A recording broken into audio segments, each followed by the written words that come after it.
Vladimir Putin edged closer to a long-awaited meeting with U.S. President Donald Trump, and Russian soccer fans reveled in decisive wins that moved the underdog host country past the group stage of the World Cup. But millions of Russian citizens got less welcome news, as the government pushed to raise the retirement age and lawmakers voted on language education legislation that ethnic minorities fear could erase their cultures. Here are some of the key developments in Russia over the past week, and some of the takeaways going forward. One of the countless jokes that have already been spawned by the Russian leadership's push to raise the retirement age goes something like this: "You say you'll never see your pension? Look, we've held the Sochi Olympics, built a bridge to Crimea, and now we're hosting the World Cup. There's your pension right there." As seems to happen with some frequency, Russia is putting on a show for the world while some of its own citizens get the short end of the stick. And in this case, several citizens of Ukraine, too, such as Oleh Sentsov, who remains in a remote northern prison while the colorful spectacle of the World Cup plays out in stadiums and on the streets of 11 cities. Russia's on-field success. On the field, it's going great for Russia. The host country has advanced past the group stage with seemingly effortless victories over Saudi Arabia and Egypt, and next faces Group A rival Uruguay on June 25. So far, so good for a team that, based on poor performances going in, many predicted would crash out early. Russian football fans celebrate their team's win over Egypt in central Moscow. Off the field, it's also been a success so far for the host country, despite several occurrences that would make a Russian soccer commentator shout "dangerous moment." Putin's spokesman said the Russian leadership breathed a sigh of relief upon learning that nobody was killed when a taxi driver veered onto a sidewalk steps from Red Square and plowed into pedestrians, injuring 7 people including 2 Mexican tourists in town for the World Cup. Footage of the incident raised suspicions that it was deliberate, like a string of terror attacks in the West in which the assailants have used cars or trucks as weapons. But Russian officials moved quickly to quash this idea, saying it was an accident, and no evidence has publicly emerged to belie the driver's claim that he stepped on the gas by mistake after 20 hours on the job.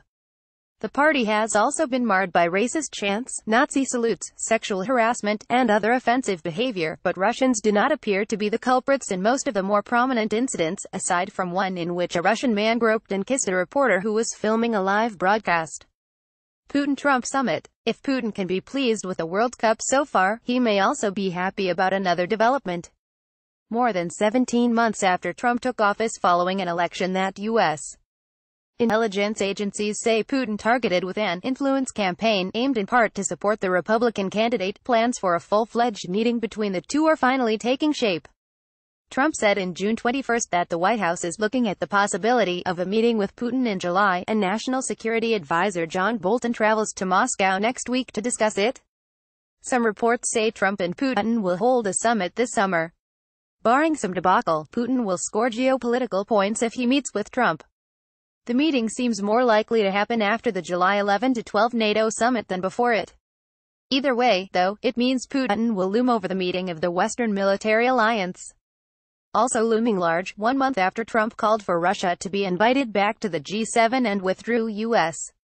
support for a G7 summit communique that assailed Moscow and affirmed adherence to a rules-based international order, will be the question of Western unity in the face of Russia's actions in the years since 2014 and its intentions for the future.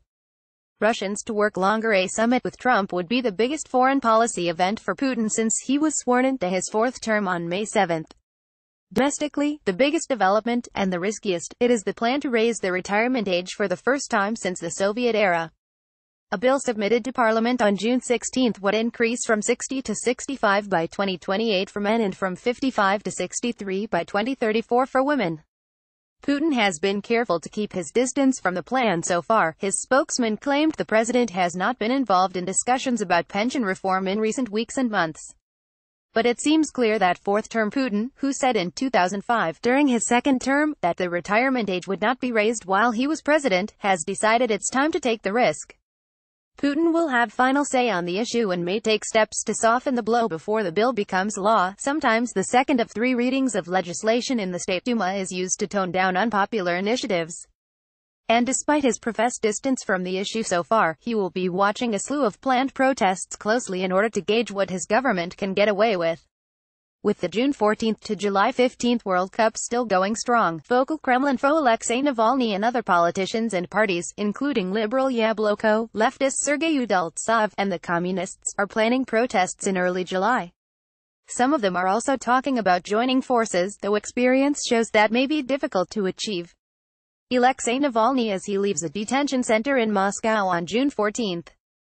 Lev Gudkov, head of the independent polling agency Levada Center, told RFE/RL's Russian service that it's not clear whether anger over raising the retirement age will lay the groundwork for a new consolidation of the opposition, or fade to become a kitchen conversation piece, a topic for private grumbling and not public action. Native language controversy. Another piece of legislation whose long-term effects could be momentous is a bill that would set new rules for the teaching of native languages, an issue with major repercussions for Russia's ethnic republics, such as Tatarstan, Chuvashia, Mariel and others with sizable populations of ethnic non-Russians already struggling to keep their cultural identities alive. Duma deputies have promised to make major changes before sending the bill to the upper house.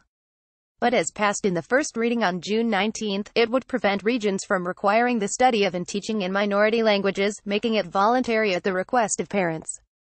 One catalyst for the bill appears to have been remarks by Putin almost a year ago in which he suggested that ethnic Russians were being forced to learn the languages of minorities and ethnic republics. He said this would be impermissible, and ordered prosecutors to determine whether it was happening. Here, too, Putin, who has repeatedly called for unity across Russia and harmony among its many ethnic groups, signs a bill that risks undermining those goals.